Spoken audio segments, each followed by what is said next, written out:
మన మినీ జీవకారుణ్య ఫారెస్ట్‌కి స్వాగతం. ఈ మొక్క పేరు పోర్షియా. ఇండియన్ టూలిప్ అంటారు. మహావృక్షం అయిపోతుందిది.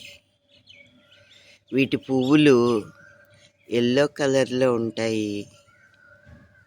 సాయంత్రానికి పింక్ కలర్‌లో అయిపోతాయంట. గూగుల్‌లో సెర్చ్ చేస్తే తెలిసింది.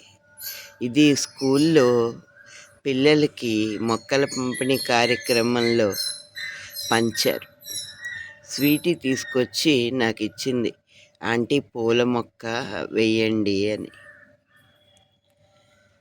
మన జీవకారుణ్య ఫారెస్ట్లో వేసేద్దాం. చక్కగా పక్షులు చెట్టు మీద వాలటానికి, పువ్వుల్లో తేనె తాగటానికి అన్నిటికీ ఉపయోగపడుతుంది.